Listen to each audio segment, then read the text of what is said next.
AITA for refusing to babysit my sister's kids after she said I'm not a real parent.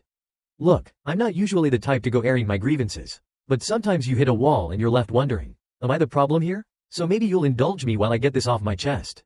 And you can be the judge. I'm a single dad, which, I'll tell you, is one hell of a title to wear.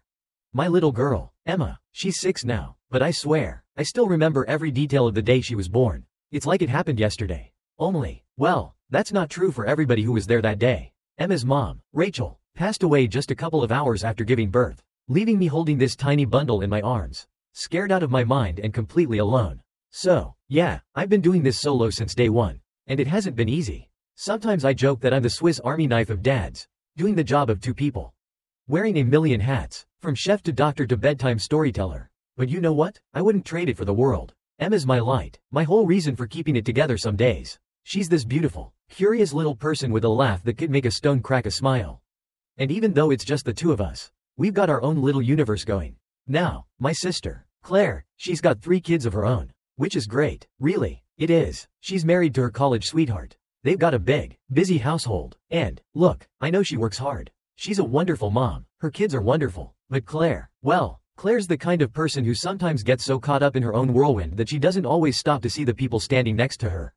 And let me tell you, when it comes to family, there's this unspoken rule that you help each other out. We're there for each other. No questions asked. So when she asks me to babysit her kids, I don't say no. I figure, hey, we're family. This is what we do. And that's mostly been fine. Mostly. But lately, it's like she's started leaning on me more and more. Sometimes without even a real heads up. And I'm not saying I resent it. At least I didn't at first. But it's starting to feel like she assumes my world is just, I don't know, available for her to borrow whenever she needs it. Plans with Emma? Doesn't seem to matter. Got work deadlines or a pile of laundry that hasn't folded itself in a week?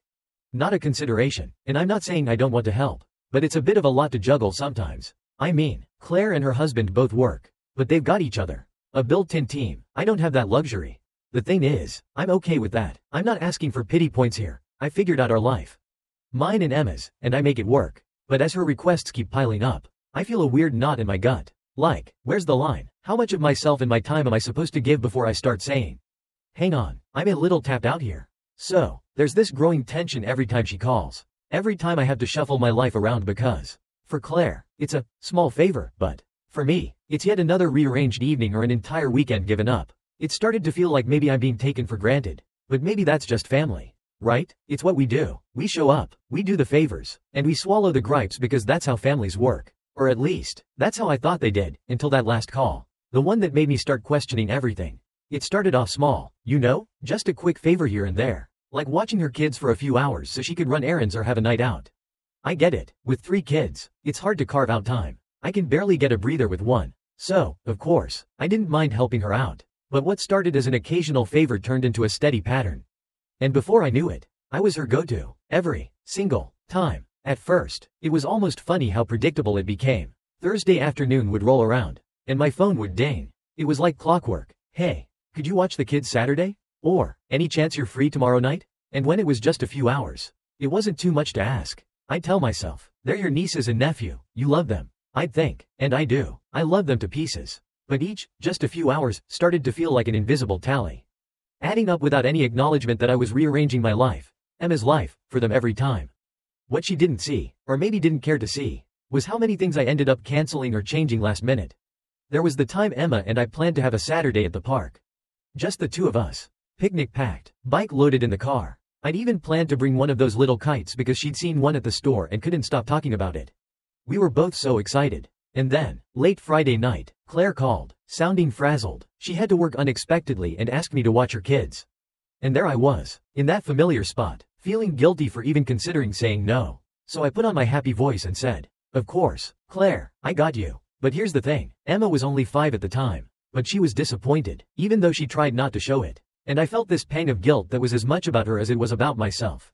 Because I'd promised her that day. And then, poof, it was gone. I brushed it off. Tried to convince myself it was just a one-time thing, and that I'd make it up to Emma. But as the months rolled on, Claire's requests didn't just keep coming, they got bigger. It wasn't just evenings and afternoons, suddenly. I was being asked to give up whole weekends, to cancel plans with friends, to skip out on things I'd wanted to do with Emma. And yeah, okay, sometimes I'd say no, but even then, the guilt was thick, and Claire didn't make it easier. She'd sigh or sound disappointed, like I'd let her down. Once, I actually cleared a Friday night to catch up with some friends I hadn't seen in ages. Emma was staying over at her friend's house, and I had a rare window to just be a regular guy for a few hours. But then, Claire calls that afternoon, something about her husband's work event going longer than expected and needing someone to stay with the kids until just around midnight. I stood there, phone in hand, thinking about how I'd been looking forward to that night, and there she was, assuming I'd be there at the drop of a hat. "Can't you get a sitter?" I remember asking, probably sounding a bit more exasperated than I meant to. She sighed and muttered something about how hard it is to find someone reliable. How sitters are so expensive, and how it's just so much easier when she can rely on me. And I'll admit, her words hit me wrong, because it was easier for her. Sure, but it wasn't easy for me. It was one of those moments where you're stuck between wanting to say, "Sorry, I can't," and feeling like, if you say no, you're a terrible person. Family is family, right? But it was wearing on me, eating away at my patience. And honestly, my sense of self. I'd catch myself snapping at Emma sometimes, or feeling tired and irritated when all she wanted was to play or read together. And that's not who I want to be. You know, I want to be her dad, the one she can depend on, the one who's there for her completely, not just the tired, frazzled version who's stretched so thin he barely knows his own name. And yet, each time, I convinced myself to go through with it. It's just this once, I'd think, but that was the lie I kept telling myself. Because it was never just this once. It was every time, every ask, every favor, and with each one, my resentment grew. I wanted to scream sometimes. I'm not just a free babysitter. I have my own life. I have my own responsibilities. But I didn't. I swallowed it down, told myself it was selfish to think that way. After all, Claire had 3 kids, a house to run, a husband to juggle. She needed me, right? But something was changing in me. I could feel it. It was this slow, creeping realization that maybe I was being taken for granted. Maybe my life and my time mattered just as much as hers. And maybe, just maybe, it wasn't selfish to say, enough. Only, saying, enough, isn't easy. Not when it's family. So, there I was, spinning in this endless cycle of guilt, frustration, and self-doubt, wondering if it was all in my head. Until that last call, the one that finally forced me to see things differently. The one where Claire let slip the words that finally pushed me over the edge. The call came on a Wednesday night, just when Emma and I were winding down. We'd had a pretty good day. She'd been waiting for this art project we'd planned to work on together. Making little animals out of paper match. And I was almost as excited as she was to dive into it.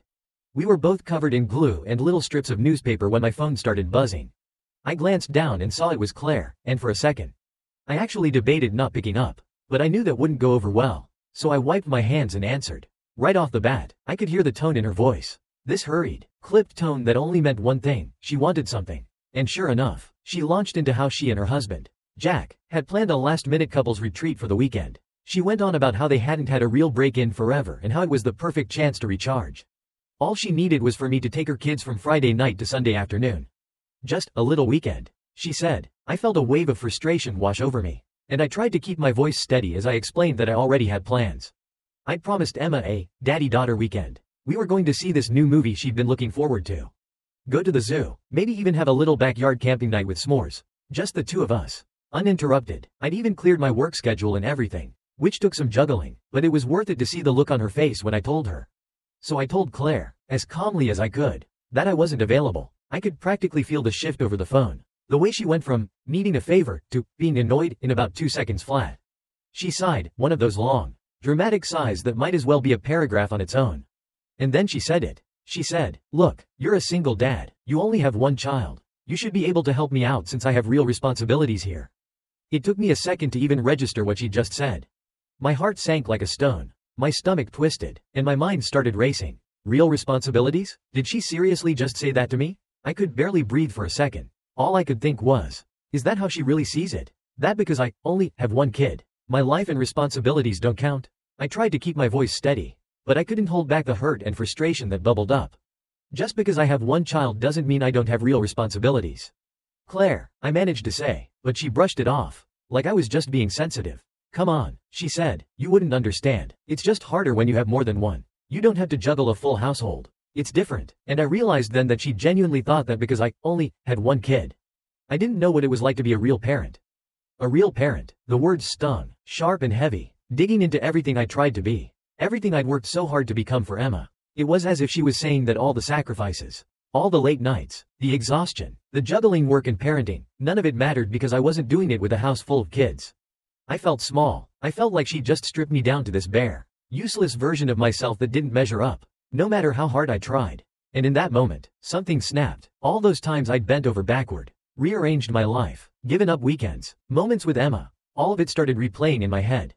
Every time I'd shown up for her, even when it wasn't convenient, even when I'd had to put my own needs and my daughter's needs on the back burner, just so she could get a break. And here she was, telling me I wasn't a real parent? I took a breath, trying to keep myself from saying something I'd regret. But my mind was racing, my pulse pounding in my ears. If you think I'm not a real parent, then maybe you shouldn't rely on me so much for childcare. Claire, I shot back. It came out sharper than I'd intended. But I didn't care. I'd had enough. There was a stunned silence on the other end. And honestly, I felt a grim satisfaction hearing it. For the first time, I felt like I'd finally said something that needed to be said.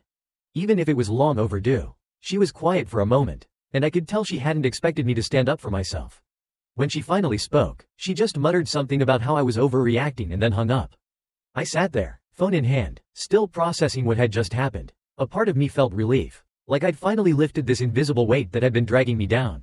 But there was also this bitterness I couldn't shake. I kept thinking, is that really how my own sister sees me? All these years I'd been there for her, always willing to help, putting her needs above my own. And this is what it boiled down to? That I wasn't enough, that I didn't count because my life wasn't as hectic as hers. That night, lying in bed, I kept going over it in my mind, replaying her words and the way they'd pierced right through me. All I could think about was how hard it had been to raise Emma on my own.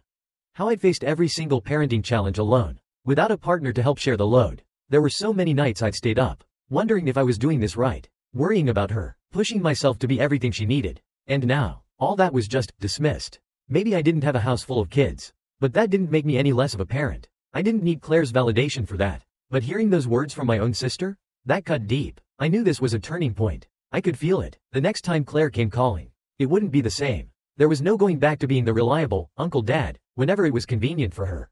Because she'd shown me, in one careless, cutting comment, exactly how little she respected what I did every single day. And for the first time in years, I started to wonder if maybe it was time to put myself and Emma first.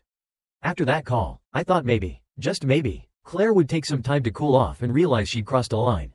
But that wasn't Claire's style. Less than an hour later, my phone started buzzing again, texts this time, not calls, one after another. Her messages rolled in. First, it was her typical exasperated tone, telling me I'd completely overreacted and was blowing things out of proportion. But as I kept ignoring her texts, the messages turned harsher. She started laying it on thick, saying things like, "You're being so petty," and, "Can't you just let this go?" She even threw in the classic, "You're punishing me over one small comment." A small comment, that's what she thought it was. As if that little jab about real responsibilities hadn't been the last straw in a mountain of accumulated slights. Each text felt like she was throwing a handful of salt into a wound I hadn't even realized was so raw. The next morning, I got a call from our mom. I wasn't surprised. Claire's always been closer to her, and I knew she'd go running to mom the moment things didn't go her way. The call started innocently enough with mom asking how I was. The usual pleasantries, but after a minute or two, she brought up the issue between Claire and me, trying to sound neutral, but I could hear the tension in her voice. "Sweetheart, I know you and Claire had some words," she said carefully, "and I understand you're hurt, but try to look at it from her perspective. She's got 3 kids, a full household, and so many responsibilities. It's not easy for her." And there it was, the same line, the same excuse. My jaw tightened as I held the phone to my ear, listening as mom rambled on, explaining how Claire has a lot on her plate, how sometimes she says things she doesn't mean. Mom never came out and said it, but the message was clear. Claire had a lot going on, and I should be the one to let it go, to smooth things over. I felt that familiar guilt tugging at me, that same feeling that always made me give in to Claire's requests, even when it hurt me to do so. But this time, I couldn't let it slide. The comment Claire made had dug too deep, hit too close to everything I'd been wrestling with on my own. The idea that my life was somehow less, that my efforts weren't enough just because I wasn't juggling a full house or a husband, it had shaken something in me that I couldn't ignore. I took a deep breath and, trying to keep my tone calm, explained to mom how Claire's words had made me feel. I told her about the sacrifices I'd made for Emma, how much I'd given up to raise her on my own. But as I spoke, I could tell mom wasn't really listening. She just kept gently pushing, trying to convince me to apologize and keep the peace. Just be the bigger person, she kept saying, like that was some kind of magic solution to years of feeling like my life was being dismissed, undervalued. And in that moment, something dawned on me. Maybe, in their eyes, I was just the guy with 1 kid, the single dad with extra time, who should always be available to help.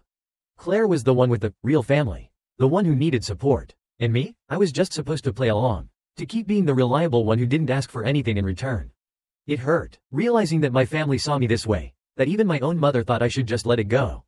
Hanging up that call left me with this hollow feeling. I'd never felt so alone. Not since Emma was born and I first held her. Feeling the weight of her life fall squarely on my shoulders. I'd made my peace with raising her on my own. Had learned to handle the isolation that came with single parenthood. But this was different. This was family. My own flesh and blood. Making me feel like an outsider in my own life. And that bitterness, that feeling of being invisible, was like a knot tightening in my chest, making it hard to breathe. In the days that followed, Claire's messages kept coming, each one more pointed than the last. She'd alternate between guilt-tripping me and outright accusing me of being selfish. Words like selfish and petty and vindictive popped up in almost every message, twisting the knife a little deeper each time. It's funny how quickly people turn when you finally stand up for yourself. Then came the messages where she started implying that I was somehow hurting my family by refusing to help. This is affecting everyone, she wrote. Mom's stressed because of this drama. And you're making things harder on everyone. It's just one comment. You're ruining family harmony over nothing. Family harmony. That one made me laugh, even though there was no humor in it. Harmony? When had there ever been harmony in being treated like an afterthought?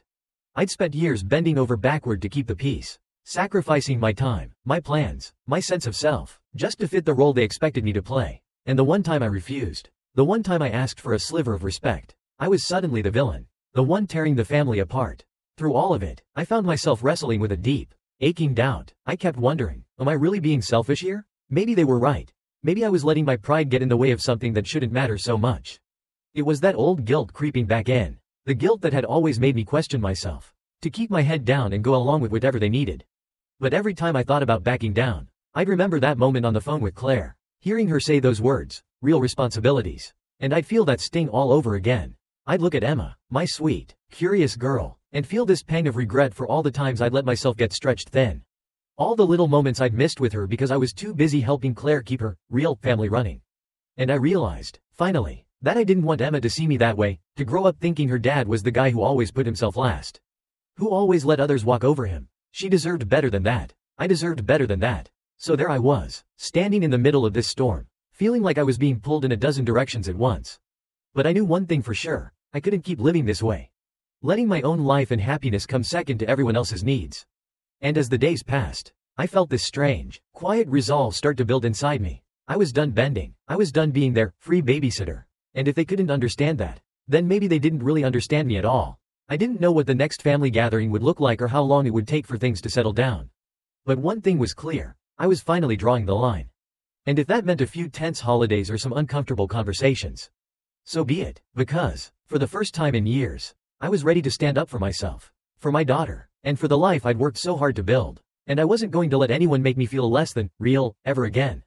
After everything that went down with Claire and the guilt trip from Mom, I started spending more time just thinking about what being a parent, a real parent, actually meant, because, honestly, that word was like a thorn under my skin. Real, the way Claire said it, like my life was somehow less valid, less challenging, because I only had one kid and no spouse. I mean, in my mind, being a parent wasn't about the number of kids you had or whether you had a partner to back you up. It was about the choices you made, the sacrifices you were willing to give, day after day, for someone else's happiness. I thought back to the days after Emma was born. Those early months that blurred together in sleepless nights and quiet hours where it was just her and me. Back then, I was barely holding on, barely surviving, but I still showed up. Every single day, I learned how to do it all alone, how to feed her, bathe her, rock her to sleep when she was teething, clean up after her when she was sick, comfort her when she was scared. I didn't have a partner to pass her off to when I was exhausted. No one to tag in so I could catch a break. It was just me, fumbling my way through every stage, feeling more lost than found but knowing I couldn't give up. I'd been scared to death most of the time, but I'd done it. And as she got older, I became her world, her dad, her friend, her safe place. I could see it in her eyes, this trust she had in me. And it was terrifying and wonderful all at once. Every milestone, every scraped knee, every time she laughed until she hiccuped, I was there. And I was enough. Maybe not always perfect, but enough. And yet, here I was, letting Claire's words burrow under my skin, making me question myself, as if having one child meant my love and dedication somehow counted for less. I kept thinking about that one time, when Emma was barely 2, and I was working 2 jobs just to keep us afloat. I'd be up at dawn, making breakfast for her before handing her off to daycare, running to my first job, then rushing to the second job in the evening. I'd come home bone tired, barely able to stand, but I'd still pick her up, carry her to bed, read her a story, and sing her to sleep. Those were my real responsibilities. Those were the sacrifices I made every day without complaint. Parenthood isn't just a checklist of duties, it's a commitment. A daily choice to keep showing up. No matter what. It's the quiet moments no one sees. The private sacrifices. The times you give up something you want for the sake of someone else. For 6 years, I'd been giving Emma everything I had. And here I was, letting one careless comment from Claire make me question all of it. I realized I'd been measuring myself against some invisible standard I'd never agreed to. My love for Emma, my dedication to her, those things weren't less just because I didn't have a full house or a spouse. They were the heartbeat of my life. And maybe that was enough. Maybe that was what made me a real parent. The more I thought about it, the more I understood that I'd been undervaluing myself. 2. Every time I dropped my plans to help Claire, every time I'd said yes when I really wanted to say no, I was telling myself that her life, her needs, were somehow more important than mine. But being a parent, being a real parent, also meant showing Emma what it looked like to stand up for yourself. To set boundaries, and to value your own worth. I'd let my family, Claire, Mom, everyone, see me as the backup. The guy who didn't have enough going on to matter. But that was on me as much as it was on them. I hadn't stood up and said, no, this is my life, this is what I've built. And it matters. I hadn't let them see how much I was giving. Not because I needed credit, but because I was too used to making myself invisible. I started to see that I didn't need anyone else's validation. Not Claire's or Mom's or anyone's. I'd been a good father on my own terms. The only terms that mattered. Emma looked up at me with those trusting eyes every day. And in her world, I was a real parent. Her whole world. And if that wasn't enough, then nothing ever would be. So, I decided I was done bending over backward. Done proving myself to people who couldn't see the truth. The truth was that I was a damn good dad. And it wasn't because I had the most chaotic life or a busy house. It was because I loved Emma with everything I had. Every day, no matter how hard it got. After weeks of stewing on everything Claire and my mom had said, I came to a decision. It wasn't some big, dramatic epiphany, but more of a quiet realization that settled over me. I was done being everyone's yes man. Done with rearranging my life to fit everyone else's needs. Done letting myself be pulled thin while my own life, my own daughter, took a backseat. I'd spent so long living in this unspoken obligation. This role they'd assigned to me as the single dad with time to spare.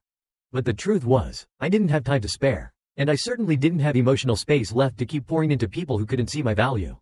That next weekend, Claire texted me again, a short message asking if I could take the kids on Saturday afternoon so she could get some errands done. She added her usual, thanks in advance, as if it was a foregone conclusion that I'd say yes.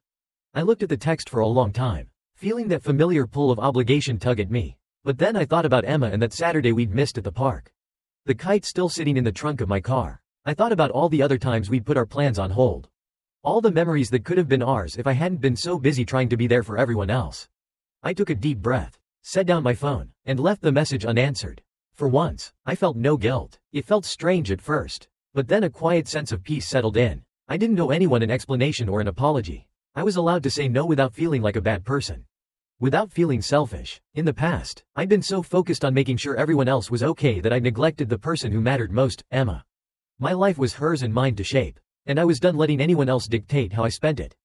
That Saturday, I took Emma to the park. She shrieked with joy when she saw the kite, her little hands grabbing at it, eyes wide with excitement. We spent the whole day outside, just the two of us, watching the kite dance against the blue sky, running through the grass, laughing until our sides hurt. There was no rush, no anxious thoughts about when I'd have to cut things short. It was just Emma and me, exactly where I wanted to be. And I felt something I hadn't felt in a long time, a sense of wholeness, of freedom.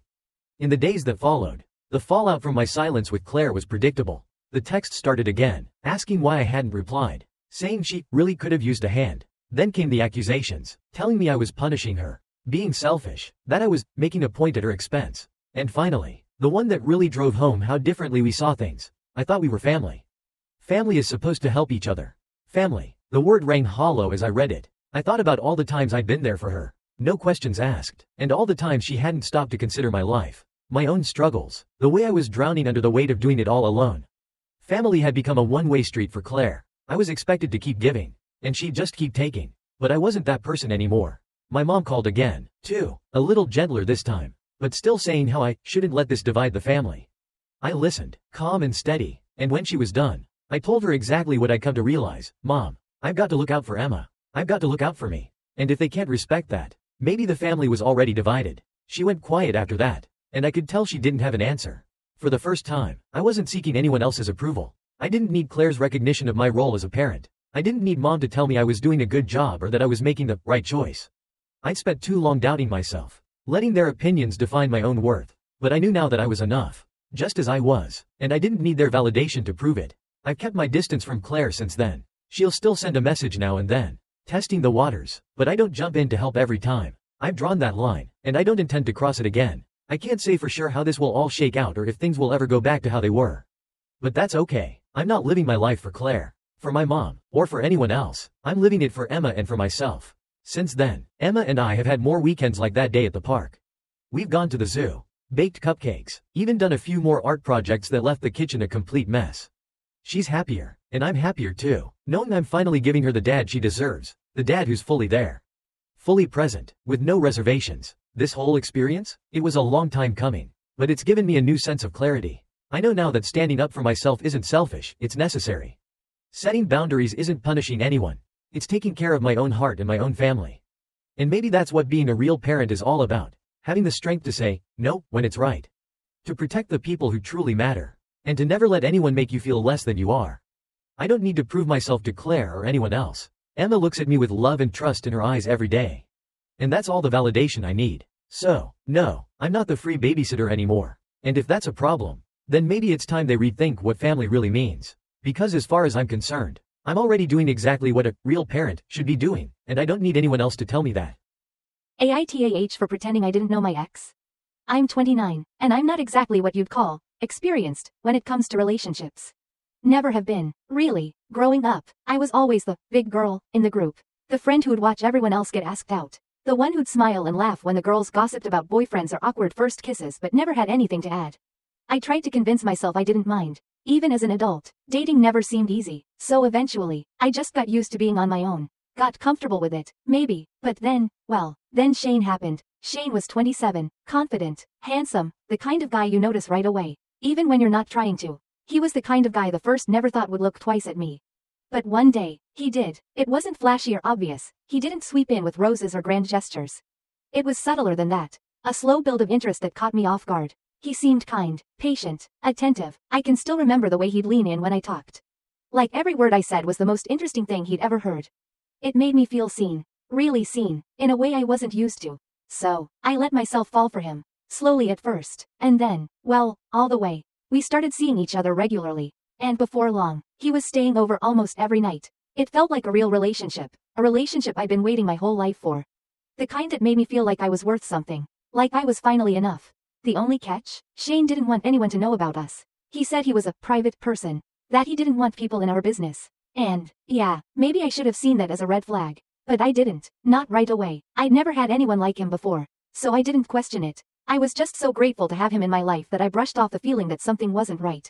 I told myself it was normal. That maybe this was just how relationships worked. I was willing to give him the benefit of the doubt because, in my mind, love meant compromise, right? But as time went on, things stayed quiet, secret. He'd never come out with me in public. Whenever friends invited me out, he'd have some excuse not to go. It was always my place, my space, but I was in deep. I convinced myself that the good moments, the ones where he'd smile at me across the room or tell me how much he cared, were enough.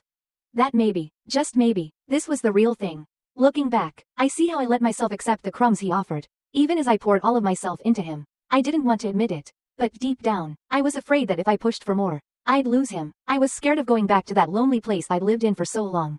So, I settled for the silence, the secrecy, the half-truths. After all, isn't that what people say? That love is patient? So I waited, hoping he'd come around, that one day we'd be official.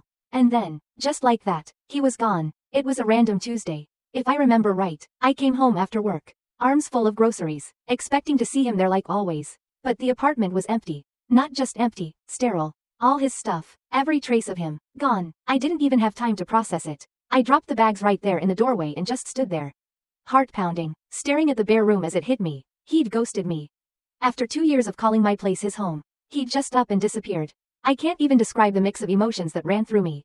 It was like a storm in my chest, anger, shock, confusion, and, worst of all, that heavy, aching sense of betrayal. I'd let myself believe he cared, that I was important to him. And there I was, left with nothing but silence and 1,000 questions I'd never get answers to.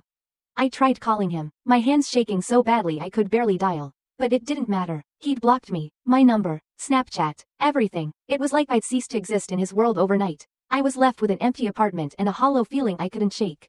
No matter how hard I tried, A couple of weeks later, I finally got some kind of explanation, not from him, of course, but from a mutual friend. Turns out, Shane had been in a very public, very official relationship with a woman named Jess the whole time we'd been together. I was the secret, she was the prize. And that was the final, brutal slap to my dignity. A twist of the knife I hadn't seen coming. I felt so incredibly foolish. Like I'd been living some kind of dream while he'd been playing a completely different game. And the worst part? I couldn't tell a soul. Who would believe me? The big girl, who was so desperate for love that she let herself be hidden away like a dirty little secret? So, I did the only thing I could. I accepted it. I let it go. There was no point in fighting a ghost. No point in holding on to a lie. It hurt, deeply, but I took that pain, swallowed it down, and kept moving forward, because what else can you do? It's strange how fast your life can flip upside down. 1 minute, you're walking through the door expecting everything to be exactly how you left it, predictable, safe, familiar, and the next, it's like the rug's been ripped out from under you, and all you're left with is cold, empty silence. That Tuesday, I remember walking in with a couple bags of groceries, already thinking about what Shane and I might have for dinner, the way you do when you settle into a routine with someone. But when I opened the door, something felt off. I remember setting the bags down and glancing around, realizing that the apartment looked a little too clean, a little too empty. My heart started pounding before my brain even registered what I was seeing. His shoes by the door? Gone. His favorite hoodie, the one he always tossed over the back of the couch? Gone. I could feel the panic rising in my chest. This sickening feeling, like my stomach had dropped out from under me. I started walking from room to room, even though it was obvious. There wasn't a single trace of him left. His toothbrush wasn't in the bathroom. His record collection, because, of course, he was one of those vinyl guys, had vanished from the shelf. Even the old flannel blanket he used to drag around and leave everywhere was gone.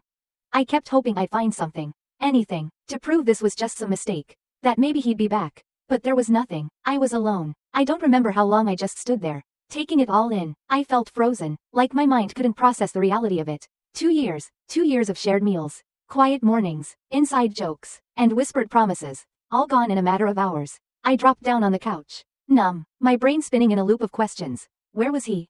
Why hadn't he said anything? Did I do something wrong? Was I just too much? Or maybe not enough? I grabbed my phone and dialed his number, fingers shaking so hard I could barely hit the buttons. But as soon as it started ringing, I knew, the call didn't go through. He'd blocked me. Panic turned into pure, hot anger, coursing through me in a way that made my skin crawl. How could he do this? Just cut me off like that without a single word? I sat there, listening to the dead silence on the other end of the line, feeling that mix of rage and heartbreak swelling inside me, twisting my insides until I couldn't tell where one feeling ended and the other began.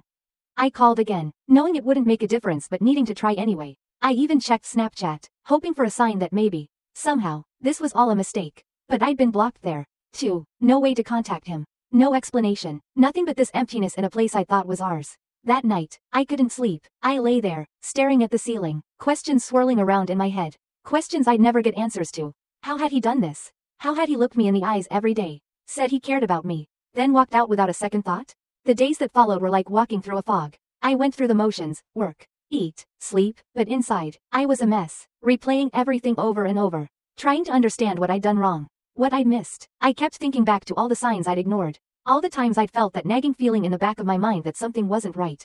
But I brushed it off every single time. I wanted to believe he cared about me. I wanted it to be real. So, I'd convinced myself that it was. That the secrecy, the quiet, the way he kept me separate from the rest of his life, all of it was just his way. It took a couple of weeks, but eventually, I got my answer, not from Shane, of course. He'd vanished from my life completely, but a mutual friend of ours, someone who knew both of us from way back, finally gave me the news. Shane hadn't just ghosted me. He'd been seeing someone else, openly, publicly, all while I'd been waiting for him, alone in my little bubble of secrecy. Her name was Jess, and she was the complete opposite of me. Pretty, thin, outgoing, the kind of woman who'd get attention walking into a room without even trying. And Shane? He was head over heels for her, or at least, he wanted everyone to think so. Hearing her name, learning he'd been in a public relationship with Jess the whole time we were together, was like a punch to the gut. It felt like the ultimate betrayal. Here I'd been, pouring my heart into him, holding onto his every word, and he'd been out there, flaunting his real relationship while keeping me hidden in the shadows. I'd been his secret, his side piece, and it crushed me. That realization hit hard. I went over every moment we'd shared, every quiet night, every time he'd held me close and told me he cared. It all felt like a lie, like I'd been living in some twisted version of reality where I was the only one who thought it was real. And the worst part? I couldn't tell a soul. I felt this wave of shame wash over me, this embarrassment that I'd fallen for it, that I'd let myself be strung along so willingly, Who would believe me? Anyway, Shane was this attractive, charismatic guy, the kind who could charm anyone. And I was, well, just me. So, I kept it to myself. I swallowed down the hurt, buried the betrayal, and told myself to let it go. There was nothing I could do to change it. Nothing I could say to make it hurt less. He was gone, and I was left to pick up the pieces of my life on my own. It was like grieving a ghost. Someone who never really existed. But what else could I do? Letting go of Shane wasn't easy. In fact, I'd say it was one of the hardest things I'd ever done. It wasn't even just about him leaving, it was what he left me with, the mess of emotions. The self-doubt, the relentless wondering if I'd ever really mattered to him at all. It felt like there was this hole in my life. And no matter what I did, it just wouldn't close. But somehow, life went on. It always does. I'll be honest, those first few months were rough. I was angry, I was hurt, but mostly, I felt foolish. Foolish for believing in him. For ignoring all the red flags. For letting myself be someone's secret like that. But I started to realize that as painful as it all was, I couldn't stay in that place. I couldn't let Shane and his choices keep a hold on me any longer. So, I made a decision. I was going to take back control. Bit by bit, no matter how long it took. The first step was simple, cleaning. I went through every inch of my apartment, scrubbing away every last trace of him. I got rid of the flannel blanket he'd always leave on the couch. Tossed out the records he'd brought over one by one. I even rearranged the furniture, just to break the routine we'd built. And it felt good. For the first time since he left, I started to feel like my space was mine again. I didn't have to think about him or his preferences. Didn't have to worry about what he wanted. I could finally make my own choices, big or small, without considering someone who had never really been there for me in the first place. Once I'd cleared my space, I realized I needed to clear my mind too. So, I went back to the things I'd let slip during our relationship. I reconnected with friends I hadn't seen in ages, went to happy hours and dinners, even picked up an old hobby, painting. I started painting again, just for fun, letting all that pent-up emotion flow out in colors and strokes.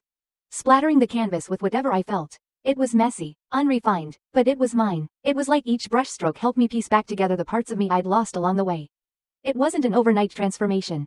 There were still days I'd feel that pang, that ache of missing someone who'd never actually loved me. Some nights, I'd lie in bed, staring at the ceiling, wrestling with questions that didn't have answers. Why had I let myself be treated that way? Why hadn't I stood up for myself? But gradually, the anger turned outward, and then finally, it faded. I realized it was okay to feel hurt, to feel like I'd wasted my time. But it wasn't okay to let him define my worth. That wasn't his to take.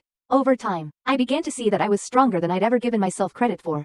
I didn't need someone else to validate my existence, to make me feel worthy or seen. And if there was one thing I learned, it was that I didn't want to be anyone's secret ever again. I wanted to be someone's choice, not their convenience. And that realization, it was like I'd peeled away some old, painful layer of myself that had been weighing me down all these years. I finally saw that my value wasn't tied to anyone else's opinion. Especially not someone like Shane. It's funny how once you start to respect yourself, the way you see the world changes too. I started noticing things I'd ignored before, the beauty in a quiet morning. The satisfaction of doing something for myself. The simple joy in choosing my own path. For the first time, I didn't feel this empty ache, this desperation for someone to fill that space in my life. I began to feel content, just being me. I also stopped obsessing over closure, stopped waiting for some grand moment of validation or apology. Shane was never going to come back and explain himself, never going to apologize or make things right. He wasn't capable of that, and I wasn't going to waste another moment hoping he'd change. Closure didn't come from him, it came from letting go, from accepting that I might never know why he did what he did, but knowing that I didn't need to understand it to move on. One day, I realized it had been months since I'd thought about him, months since I'd let his name take up space in my mind. I'd gone from feeling like his departure had left this gaping hole to realizing that I was whole without him. I was strong, resilient, and worthy of respect. I didn't need someone else's approval to feel complete. I could stand on my own, and that was enough. So, life moved forward, slowly but surely. I found myself again in all those little moments I'd ignored for so long, reclaiming every bit of my world that I'd handed over so easily. And for the first time in a long time, I felt like I was living on my terms, like I was finally free. A year had passed since Shane vanished, and I was doing better, really better. I'd gotten used to my own company, learned how to enjoy being alone in my apartment without it feeling empty. I'd even found myself genuinely laughing again, the kind of laughter that came from a deep, peaceful place I hadn't felt in a long time. I'd moved on, or at least, I thought I had. Then, out of nowhere, life decided to test me. It was a random Friday evening, and I'd gone to the grocery store to pick up a few things for the weekend. I was pushing my cart down the cereal aisle, minding my own business, halfway through debating whether or not to splurge on some dark chocolate. When I looked up, and there he was, Shane, standing barely 15 feet away, his back turned to me, scanning the shelves. My stomach dropped. I froze. I could hardly breathe. For a second, it felt like the ground was shifting beneath my feet. My heart started pounding in my chest, and 1,000 thoughts rushed through my mind, all tangled up together. It was surreal, seeing him there, as if he'd just been plucked out of my memories and dropped into the real world again. I hadn't seen him in over a year, and suddenly, there he was, right in front of me, looking just the same, too much the same. For a moment, I was tempted to duck and leave, just turn around, abandon my cart, and get the hell out of there. But before I could act, he turned around, and his eyes landed right on me. The shock registered on his face just as quickly as it had on mine. But where I felt paralyzed, he moved forward, walking toward me like we were just two old friends running into each other. Casual, normal. "Hey," he said, his tone easy and almost familiar, as if he'd just seen me last week. "How've you been?" I couldn't believe the audacity. How've I been? Really? The man who ghosted me, left me with nothing but a hollowed-out apartment and a string of unanswered questions, was standing there in the middle of the grocery store, asking me how I'd been. I felt my blood start to boil, felt the old anger and hurt rising up in me like it had never left. But something else came up alongside it, this feeling of quiet, calm satisfaction. I let the silence hang for a beat, just looking at him, and then I tilted my head and raised an eyebrow. "I'm sorry, do I know you?" The words slipped out so easily, and I felt a surge of satisfaction that was impossible to describe. I watched his face shift, his cocky little smirk disappearing as confusion took over. There was this split second where I could see him trying to figure it out, trying to process what I just said, and I stood there, perfectly still, like I didn't recognize him at all, like he was just another stranger in the store. I held his gaze for one more beat, then casually turned and started walking down the aisle, leaving him standing there, still trying to wrap his head around what had just happened. As I walked away, I felt this strange lightness, this rush of empowerment I hadn't felt in years, after all the time I'd spent dissecting our relationship, trying to figure out what went wrong, wondering why I wasn't enough. I'd finally taken control. It was such a small act, so simple, but it meant everything to me. I didn't owe him anything, not my forgiveness, not my time, not even a shred of recognition. He was the one who had erased me from his life, and now it was my turn to do the same. I grabbed the rest of my groceries, my mind racing the whole time, a mix of disbelief and exhilaration. Part of me wanted to go back and say something, to give him a piece of my mind, to tell him exactly what I thought of him, but I knew it wasn't worth it. He wasn't worth it. That moment of confusion on his face was enough, more satisfying than any bitter words could ever be. I was still buzzing with adrenaline as I loaded my bags into the car, replaying the encounter in my head. It felt almost surreal, like a scene from some movie where the underdog finally gets her moment of victory. And maybe that's what this was. In a way, a victory. Small but powerful. For once, I had been the one to walk away, the one who had the upper hand. I didn't feel small or invisible. I felt strong, in control, like I had finally reclaimed a piece of myself. On the drive home, I kept thinking about what I'd done, and this unexpected guilt started creeping in. I'd heard through the grapevine that his life had taken a rough turn. Apparently, his fiancée, Jess, the same woman he'd been seeing while we were together, had cheated on him. Rumor had it that their wedding was called off at the last minute. And on top of that, his grandfather had passed away just a few weeks ago. The timing couldn't have been worse for him. And for a split second, I wondered if maybe I'd been too harsh. But then I reminded myself of everything he'd put me through, the way he'd discarded me without a second thought, left me to pick up the pieces of a life he'd never really been a part of.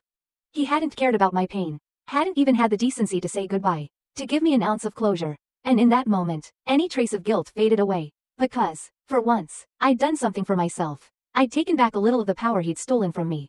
And I wasn't about to apologize for that. By the time I got home, I felt a calmness settle over me, deeper than anything I'd felt since he left. I had nothing to prove, not to him, not to anyone, and as I unpacked my groceries, I realized that my decision to walk away wasn't cruel or heartless. It was my way of finally letting go. That night, after the grocery store run-in, I couldn't stop replaying the moment in my head. The look on his face when I said, "Do I know you?" was so perfect. A year's worth of pain, anger, and humiliation all seemed to melt away in that one single moment. I could have called it a victory, really, and left it at that. But as the hours wore on, something else started creeping in, a weird, unsettling guilt. At first, I brushed it off. Why should I feel guilty for pretending I didn't know him? He was the one who had erased me from his life without a single word. He had been the one to disappear, to leave me in the dark, struggling to understand what had happened and why I wasn't enough. He had chosen to cut me out as if I'd never existed. And all I'd done was return the favor for 10 measly seconds. So why did I feel like the bad guy? But that's the thing about guilt, it worms its way into the cracks. Even when you know, logically, that you shouldn't feel bad. The truth was, I'd heard bits and pieces of what Shane had been going through. A friend of mine had mentioned that he'd been planning to marry Jess, only to find out she'd cheated on him. From what I'd heard, she'd left him shattered and humiliated, and his life had come crashing down just like mine had a year earlier. And then, to make it worse, his grandfather, who he'd been incredibly close to, had passed away not long after.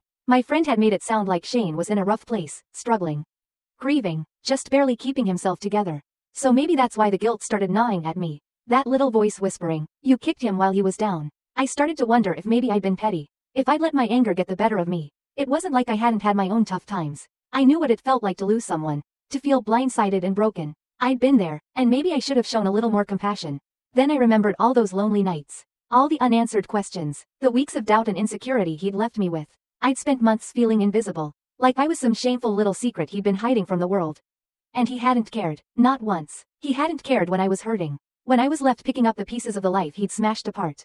So, why was I the one feeling bad? Why was it always me who ended up doubting myself? Second-guessing every little thing? But as much as I tried to push the guilt away, it kept coming back. It was like this constant tug-of-war between my resentment and my empathy. Neither one fully winning out over the other. I'd hear that friend's voice in my head, calling me mean and cruel for pretending not to know him. Telling me I should have shown him some kindness, especially with everything he was going through. But then I'd think of how he'd left me, and the anger would flare up all over again. In some ways, I felt like I'd been transported back to that raw, vulnerable version of myself from a year ago. The version of me that had been crushed under the weight of his abandonment. It was like Shane had this hold on me that I couldn't fully shake. Even after all this time. And I hated it. I hated that he could still make me doubt myself. Still make me question if I was good enough, or too harsh, or too sensitive. I hated that he had this power over me, even after I thought I'd taken it back in that grocery store aisle. So, I did what I always do when my mind's spinning and I can't seem to make sense of things. I reached out to a mutual friend. Someone who knew about my history with Shane but not all the details. I told her about the encounter, about how I pretended not to know him, and about the little bit of satisfaction I'd felt. I kept it light, left out the heavy emotions. Just presented it like a funny story. A little harmless revenge for the guy who'd ghosted me. I half expected her to laugh. Maybe even cheer me on. But instead, she looked at me with this disappointed expression and said, "You know, he's been going through a lot." That was kind of cold. Don't you think? She reminded me about his fiancé's betrayal. His grandfather's passing. All the things I already knew. She didn't say it outright. But I could tell she thought I'd been petty. That I'd kicked him while he was down. And even though she didn't know the full story, didn't know the real hurt he'd caused me, her words still hit home. That conversation stayed with me for days. I'd go over it in my head, replaying her judgment, letting that seed of doubt grow. Was I wrong? Was I too harsh? But every time I started to feel that guilt pull me back, I'd remind myself of what he'd done, how he'd made me feel so small, so unimportant, like I was someone who could be erased and forgotten without a second thought. At the end of the day, I kept coming back to the same realization. I didn't owe him anything. Not my kindness, not my understanding, not even my recognition. I'd spent 2 years giving him all of me. And in return, he'd given me nothing but secrecy and silence. When he'd left, he hadn't looked back, hadn't cared what I was going through, how his actions had torn me apart. And now, for the first time, I'd gotten to decide how our story ended. And I'd chosen to walk away. But even with that finality, the question lingered. There was a part of me that still wondered if I'd let anger get the best of me. If maybe there was a better way to have handled it. Yet, every time I imagined saying anything else, offering a polite smile, saying a quick, "I'm fine, thanks," or giving him a nod of acknowledgement, I felt that familiar ache of self-doubt creep in. It would have been me giving him a little more of myself, a little more compassion, a little more of the power I'd fought so hard to take back.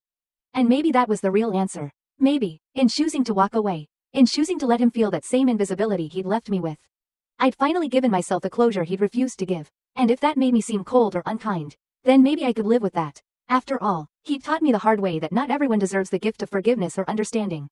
For the first time, I wasn't the one reaching out, trying to bridge the gap, to smooth things over, to be the bigger person. For once, I was protecting myself, putting my own needs first. And if that was selfish, if that made me look like the bad guy, then so be it. I'd been the good girl for long enough. After wrestling with all those feelings, guilt, satisfaction, anger, doubt, I finally realized something. I didn't need anyone else's approval to feel okay about my decision. I didn't need a friend's validation. Didn't need my family to understand or cheer me on. I'd done what felt right in that moment. For myself. And that was all the closure I was ever going to get. And maybe, that was exactly the point. For so long, I'd been measuring my worth through someone else's eyes. Constantly wondering if I was good enough. If I was worthy of being loved openly. Of being seen as something other than a convenience. In some strange way, that grocery store encounter with Shane had given me a chance to rewrite that narrative.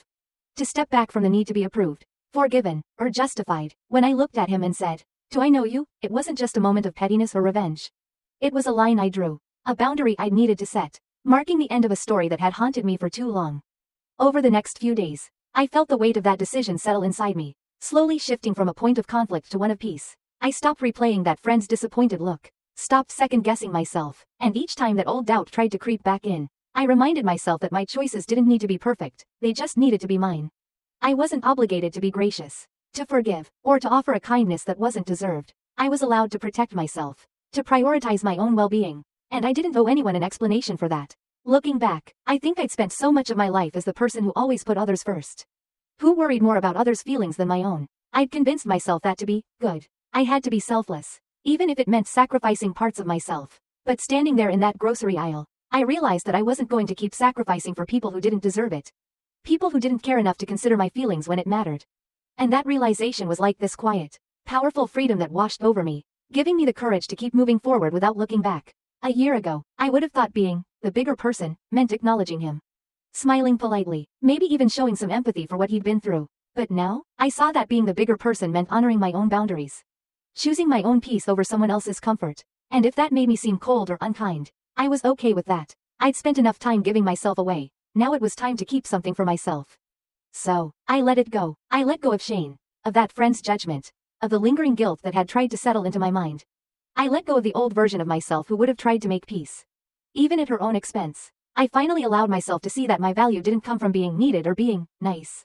My value came from my own sense of self, my own boundaries, my own well-being, and in the end, no one else's opinion could change that. Life moved on, as it always does. Days turned into weeks, and I found myself smiling more, laughing at small, unexpected moments, feeling lighter than I had in years. I kept painting, kept meeting up with friends, kept enjoying my own company, and each time I remembered that day in the grocery store, I felt a little more sure, a little more whole, a little more free. The truth is, I'll never get an apology from Shane, never get an acknowledgement of what he did or how he hurt me. But I realized I didn't need it. I'd found my own closure, my own sense of peace, simply by choosing myself, and in that small, powerful decision, I'd rewritten the ending to a story that had once made me feel small and invisible.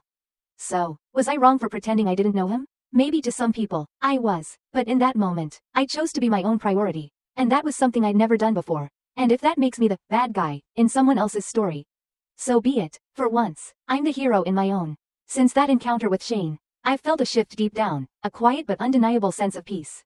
It's funny, but in all my years of trying to be the good person, the one who forgives, who smooths things over, who never holds a grudge, I'd never realized how empowering it could be to stand up for myself. For once, I'd taken charge of my own story. No apologies, no excuses, just me making a choice for myself. Life has felt lighter ever since, in a way I hadn't expected. I started focusing more on the things that brought me joy, my painting, my friendships, and most importantly, my relationship with myself. It might sound a little cliché, but I finally started learning what it meant to love myself. And I'm not talking about just saying it or plastering on a smile. I mean genuinely respecting myself. Valuing my own time, my own peace, and my own needs. For so long, I'd given that love away too easily, hoping someone would return it in kind. Now, I understood that real self-worth doesn't hinge on anyone else's validation. It comes from within, and it's a quiet but fierce kind of strength. I stopped worrying about what others thought of me. 2. The judgment from that mutual friend. The disappointed looks or the whispered opinions, they stopped mattering. The people who truly knew me, who understood my journey, my struggle, my growth, they didn't judge me, they supported me, rooted for me, and reminded me that I deserved respect, both from others and from myself. And for those who couldn't see it, who thought I was being cruel or cold, I finally realized their opinions didn't define me. In a way, I started seeing that moment in the grocery store as more than just a personal victory. It was like a final test, a moment where I got to decide who I wanted to be moving forward. Would I go back to being that same person who constantly sacrificed her own needs for others, who swallowed her feelings and accepted whatever was given to her, or would I choose a new path? In that moment, I chose myself, and that choice reverberated through every part of my life. Every time I look back on that experience, I feel more grounded, more in control of my life and my boundaries. I don't regret a single second of it. In fact, if I could go back, I'd do it exactly the same way. Because sometimes, it's the small acts, the ones that seem petty or harsh to others, that carry the most meaning. Walking away from Shane wasn't just about getting back at him, it was about finally respecting my own worth.